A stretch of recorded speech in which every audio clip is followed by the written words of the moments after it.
When I was a child, I always wanted to be a superhero. I wanted to save the world and then make everyone happy. But I knew that I'd need superpowers to make my dreams come true. So I used to embark on these imaginary journeys to find intergalactic objects from planet Krypton, which was a lot of fun but didn't yield much result. When I grew up and realized that science fiction was not a good source for superpowers, I decided instead to embark on a journey of real science to find a more useful truth. I started my journey in California with a UC Berkeley 30-year longitudinal study that examined the photos of students in an old yearbook and tried to measure their success and well-being throughout their life. By measuring the students' smiles, researchers were able to predict how fulfilling and long-lasting a subject's marriage will be, how well she would score in standardized tests of well-being, and how inspiring she would be to others. In another yearbook, I stumbled upon Barack Obama's picture. When I first saw his picture, I thought that his superpowers came from his super collar.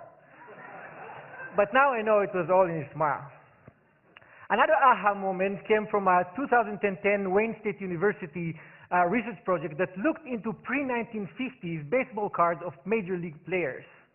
The researchers found that the span of a player's smile could actually predict the span of his life.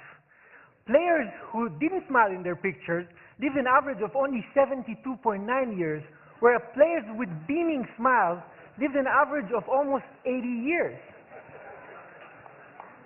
The good news is that we're actually born smiling.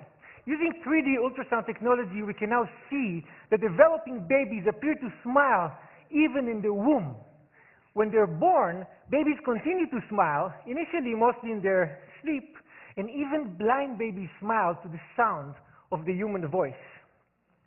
Smiling is one of the most basic biologically uniform expressions of all humans.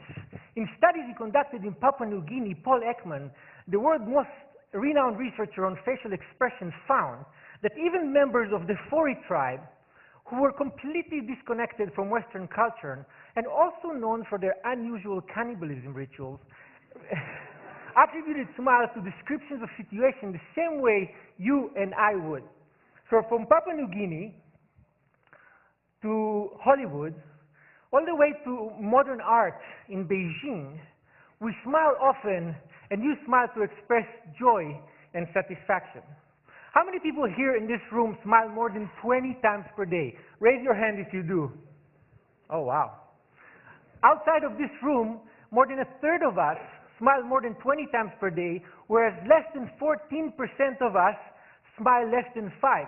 In fact, those with the most amazing superpowers are actually children who smile as many as 400 times per day. Have you ever wondered why being around children who smile so frequently make you smile very often? A recent study at Uppsala University in Sweden found that it's very difficult to frown when looking at someone who smiles. You ask why? Because smiling is evolutionarily contagious and it suppresses the control we usually have on our facial muscles. Mimicking a smile and experiencing it physically help us understand whether a smile is fake or real, so we can understand the emotional state of the smiler. In a recent mimicking study at the University of Clermont-Ferrand in France, subjects were asked to determine whether a smile was real or fake while holding a pencil in their mouth to repress smiling muscles. Without the pencil, subjects were excellent judges, but with the pencil in their mouth, when they could not mimic the smile they saw, their judgment was impaired. In addition to theorizing on evolution in the origin of species, Charles Darwin also wrote the facial feedback response theory. His theory states that the act of smiling itself actually makes us feel better, rather than smiling being merely a result of feeling good. In his study, Darwin actually cited the French neurologist Julien Duchamp, who used electric jolts to facial muscles to induce and stimulate smiles. Please don't try this at home. In a related German study, researchers used fMRI imaging to measure brain activity before and after injecting Botox to suppress smiling muscles. The findings supported Darwin's theory, but by showing that facial feedback modifies the neural processing of emotional content in the brain in a way that helps us feel better when we smile. Smiling stimulates our brain reward mechanism in a way that even chocolates, a well-regarded pleasure inducer, cannot match. British researchers found that one smile can generate the same level of brain stimulation as up to 2,000 bars of chocolate. Wait, the same study found that smiling is as stimulating as receiving up to 16,000 pounds sterling in cash. That's like 25 grand a smile. It's not bad. And think about it this way. 25,000 times 400, quite a few kids out there feel like Mark Zuckerberg every day.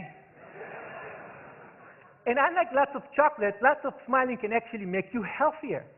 Smiling can help reduce the level of stress-enhancing hormones like cortisol, adrenaline, and dopamine, increase the level of mood-enhancing hormones like endorphin, and reduce overall blood pressure. And if that's not enough, smiling can actually make you look good in the eyes of others. A recent study at Penn State University found that when you smile, you don't only appear to be more likable and courteous, but you actually appear to be more competent. So whenever you want to look great and competent, reduce your stress, or improve your marriage, or feel as if you just had a whole stack of high-quality chocolate without incurring the caloric cost, or as if you found 25 grand in a pocket of an old jacket you hadn't worn for ages, or whenever you want to tap into a superpower that will help you and everyone around you live a longer, healthier, happier life, smile.